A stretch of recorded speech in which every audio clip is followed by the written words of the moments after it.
Main message اس نظم کا کہ ایمان کی طاقت ہونی چاہیے۔ سوچا بھی ہے اے مرد مسلمان کبھی تو نے، کیا چیز ہے فولاد کی شمشیر جگردار؟ ہے فکر مجھے مصرع ثانی کی زیادہ، اللہ کرے تجھ کو عطا فقر کی تلوار۔ 1857 کی جنگ آزادی کے بعد انگریزوں نے ہندی مسلمانوں کو بالکل نہتہ کر دیا تھا، اور 1935 میں انہیں تلوار رکھنے کی اجازت ملی تھی۔ اس پر علامہ اقبال نے اسے کہ ہندوستان کے جو مسلمان ہیں کہ جو تمہیں آزادی دی گئی ہے کہ اب تم تلوار رکھ سکتے ہو، کہ تو نے کبھی سوچا بھی ہے کہ یہ جو نہایت اعلیٰ قسم کے لوہے سے بنی ہوئی تلوار ہے یہ کیا چیز ہے جس کی تجھے آزادی مل گئی ہے رکھنے کی؟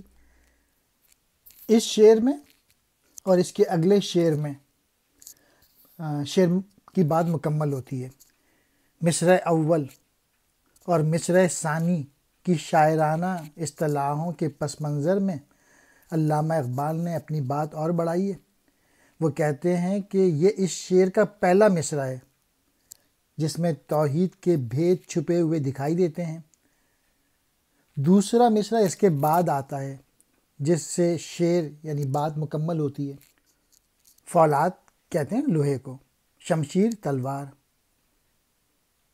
جگردار تیز کاٹنے والی، بیت کہتے ہیں شعر کو، اسرار بھید۔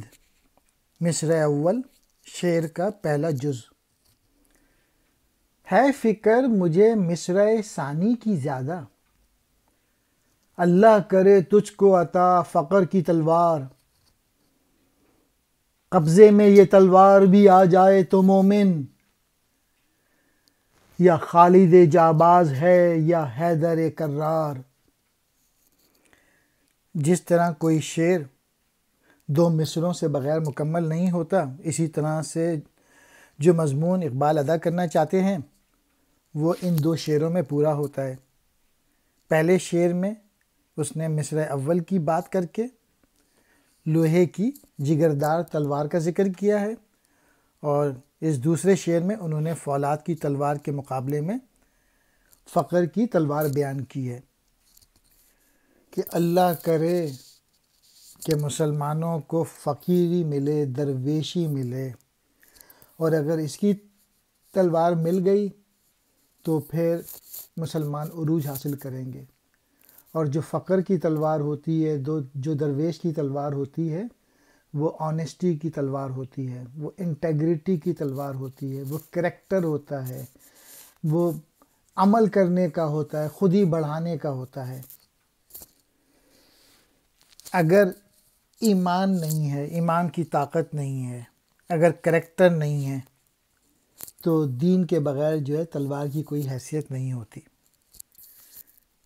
اگر درویشی کی تلوار مل جائے تو پھر حضرت خالد بن ولید رضی اللہ تعالی عنہ یا حضرت علی رضی اللہ تعالی عنہ، جن کی بہادری اور شجاعت ہمیشہ تک زندہ رہے گی، یعنی اگر ایمان مل گیا تو پھر آپ کو سب کچھ حاصل ہو جاتا ہے دنیا میں۔ مصرع ثانی دوسرا مصرع۔ فقر کہتے ہیں درویشی، بے نیازی، مومن سچا اور کھرا مسلمان،